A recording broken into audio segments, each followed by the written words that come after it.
안녕하세요. 미애입니다.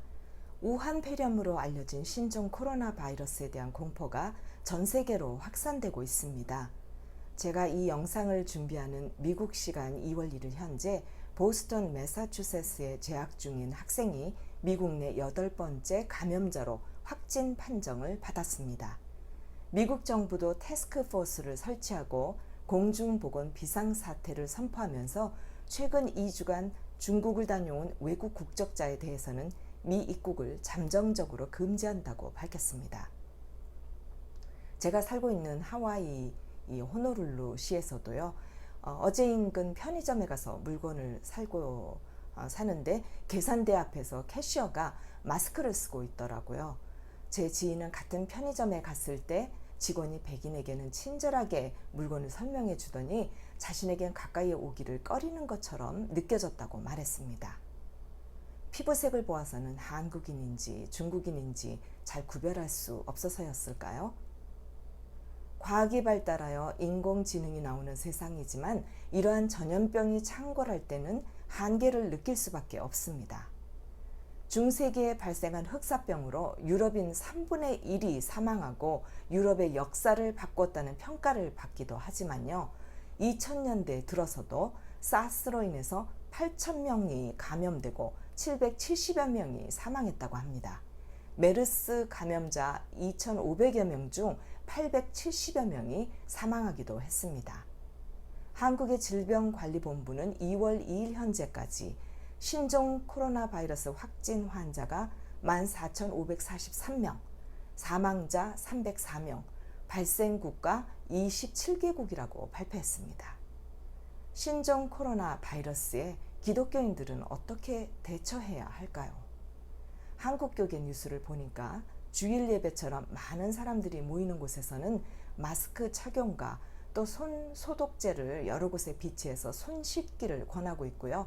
해외여행을 다녀온 성도들은 담당 교육자에게 보고하는 등 대책 마련에 부심하고 있습니다. 집회와 행사들을 취소하기도 합니다. 세상 속에서 살고 있는 기독교인들 역시 신종 코로나 바이러스에 걸리지 않도록 가이드라인을 준수하는 것은 꼭 필요한 일일 것입니다. 그러나 한 걸음 더 나아가서 초기 기독교인들이 이 질병과 같은 재앙이 발생했을 때 보여준 신앙적 자세에 대해서 나누고 싶습니다. 고신대학교 이상규 교수는 코람데오닷컴에 기고한 글에서 4세기 이전 핍박받았던 교회가 어떻게 당시 사람들에게 전파되었는지를 잘 설명해주고 있습니다. 초기 기독교 공동체 안에 중요한 한 가지 칭호가 있었는데 그것이 파라볼라노이였다고 합니다. 그 의미는 위험을 무릅쓰는 자 이런 뜻이라고 하네요. 251년 말에는 엄청난 질병이 유행했고 기독교인이든 비기독교인이든 많은 사람들이 이 질병으로 목숨을 잃었습니다. 그런데 당시 그리스도인들은 감염의 위험을 무릅쓰고 같은 기독교인들은 물론이고요. 이교도까지 돌보는 사랑을 실천했고 이러한 기독교인들의 모습을 보고 당시 사람들이 기독교 신앙에 마음을 여는 계기가 되었습니다. 죽음을 넘어선 그리스도인들의 사랑 실천 때문에 붙여진 이름이 파라볼라노이였던 것입니다. 이번에 신종 코로나 바이러스가 시작된 우한시는 중국 중부 지역에서 인구가 가장 많은 도시로 알려져 있습니다. 현재 바이러스 확산을 막기 위해서 우한 지역이 봉쇄돼 있다고 합니다. 중국의 기독교 인구가 1억이 넘는다고 추산이 되기도 하죠. 이 우한 지역에도 분명히 기독교인들이 살고 있을 것입니다. 이 기독교인들이 초기 기독교인들처럼 이 그리스도의 사랑을 이곳에서 실천한다면 지금 봉쇄되어 있는 우한시에 어떤 일이 일어날까요?